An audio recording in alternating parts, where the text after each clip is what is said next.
गेले असतील ते, त्याच्यानंतर काय आम्ही माहिती घेतली नाही. येईन आम्हाला त्यांचा फोन. गेले असतील, आम्ही सुद्धा आमची बाजू मान्य न्यायालय 100% ऐकून घेणार आहे आणि आम्हाला न्याय मिळणार आहे, त्यात काही शंका नाही, कसलीच शंका नाही. न्याय मिळणार, परवानगी मिळणार. आम्ही आझाद मैदानाला जाणार, आमरण उपोषण लोकशाहीचे सगळे नियमाचं पालन करून करणार. आज उपसमितीची पहिली बैठक पार पडली, त्याबद्दल काही सारांश तुम्हाला माहिती पडलाय का?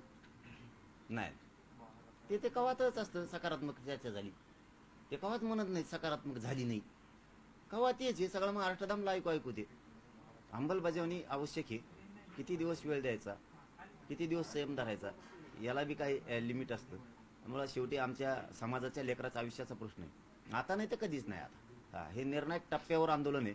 आंदोलन करावंच लागणार आहे आणि न्याय पण घ्यावाच लागणार आहे. आणि उद्या सकाळी 10 वाजता आम्ही मुंबईकडे निघणार. त्या समितीमध्ये महाराष्ट्रातले मराठा समाजाचे सर्व नेते आहेत. मला एक नाव वाचून दाखवतो. राधाकृष्ण विखे पाटील अध्यक्ष आहे, चंद्रकांत पाटील, गिरीश महाजन, दादा भुसे, उदय सामंत, शंभूराज देसाई, आशिष शेलार, शिवेंद्रराजे भोसले, माणिकराव कोकाटे, मकरंद जाधव पाटील, बाबासाहेब पाटील. ही नावं यासाठी सांगतोय की तुम्हाला असं वाटतं की यामधले कुणाशी तुम्ही चर्चा करून यामधला काही सुवर्ण मध्य साधू शकता? कुणी अंमलबजावणी द्यायतल्या काय अडचण नाही. तुम्ही एखाद्या कोतवालाच्या हाताने जरी अंमलबजावणी आणून दिल्या बुवा केल्यात म्हणून जी आर काढून, तरी आम्हाला मान्य आहे. बस का साध्या माणसाच्या हाताने दिल्या एखाद्या तुम्ही नौकराच्या, तरी मान्य. जी आर काढा, अंमलबजावणी केलेली सांगा, नसता मीडियाच्या बांधाजवळ सांगा, ती आम्हाला सांगते. कारण ते पहिलेच रडगाडी समिती पाहिले ती होते, आता हे आले, त्याचा काय संबंध? उपसमितीचे अध्यक्ष राधाकृष्ण विखे पाटील असं म्हणतात, जरांगे पाटील यांच्या मागण्या संदर्भात आम्ही आढावा घेतलेला आहे, सगळे सोयरे संदर्भात आम्ही चर्चा देखील केली आहे आणि त्यामधलं एक जे न्यायमूर्ती शिंदे समितीला 6 महिन्याची मुदत वाढ देखील दिली आहे आणि सर्व काही सरकार सकारात्मक आहे. 2 महिने झाले मुदत वाढ दिलेली, आता नाही दिली. ती पुरी बंद पाडली होती, म्हणजे बडतर्फ केली ती सगळी.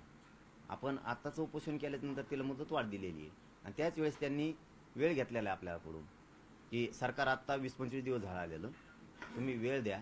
आम्ही 13 महिन्यापासून गॅजेटेडचा अभ्यास चालू आहे, तर आम्हाला 3 महिन्याचा वेळ दिला तर आम्ही 3ही गॅजेटेडचा अभ्यास करतो. 58 लाख नोंदी आहेत, त्याचाही असं सगळं मिळून तुमच्या मागण्याची अंमलबजावणी करतो. त्याला आता 7 महिने झाले.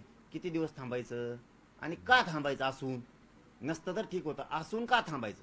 हक्काचं असून का थांबायचं? देवेंद्र फडणवीस यांनीच आरक्षण देण्याचं काम केलेलं आहे आणि आरक्षण देण्यात ते अडचण निर्माण करतात, हा तुमचा जो आरोप आहे तो खोटा आहे असं विखे पाटील म्हणतात. त्यांना जास्त माहित असेल ना. समाजापेक्षा नेता मोठा आणि समाज मोठा नाही, या विचारात एकाही राजकीय मराठ्याच्या नेत्याने वागू नये. आता तशी वेळ राहिली नाहीये आणि ती वेळ नाहीये. आता समाज प्रगतीकडे, उन्नतीकडे न्यायचा आहे, समाज उंचीवर न्यायचा आहे. तर आता मराठ्यांनीच मराठ्यावर आरोप करायचे दिवस नाही आहेत, हे मराठ्याच्या सगळ्या नेत्यांनी समजून घ्या. तुम्हाला सगळ्याला हात जोडून सांगतो, आता ती वेळ नाहीये. मराठा संपवायचा ठरवलेला आहे, मराठा मोठा होऊ द्यायचं नाही हे ठरवलेलं आहे. म्हणून सगळ्या पक्षातल्या नेत्यांनी जरा थोडंसं समजून घ्या, आमची तळमळ समजा, आमची तळतळ समजून घ्या. गोरगरिबांना किती वेदना आहेत आणि तेच गोरगरीब तुम्हाला मोठं करतात. आता आपल्या आपल्यात भांडायचे दिवस मराठ्यांना नाही आहेत. राजकीय नेत्यांनी पक्षापेक्षा, नेत्यापेक्षा जातीला मोठं माना आणि थोडंसं फक्त झुकतं माप जातीला द्या. थोडंसं बाकीचे जाहीर करतात, तुम्ही कमीत कमी समाजाला झुकतं माप द्या आणि एकदा समाज मोठा करा आणि तुम्हाला काय राजकारण करायचं ते करा. ही संधी जाऊ देऊ नका. तुमच्या राजकारणामुळं, तुमच्या पक्षामुळं, तुमच्या नेत्यामुळं जातीचं वाटोळं होऊ देऊ नका. ही सगळ्या पक्षातल्या नेत्यांना विनंती आहे. एवढीच संधी आहे, निर्णायक टप्प्यावर आंदोलन आहे आणि आता सरकारला कुठेही बोलायला जागा नाही. ओबीसीत मराठा आहे हे 100% आता सिद्ध झाले, 50%च्या आतमध्ये. त्यामुळे एवढ्या वेळेस तुमची माझी नाराजी सोडून द्या आणि जातीसाठी उभा राहा, ही तुम्हाला विनंती करून सांगतो. आपल्या आपल्या अंगावर येऊ नका. विखे पाटलांनी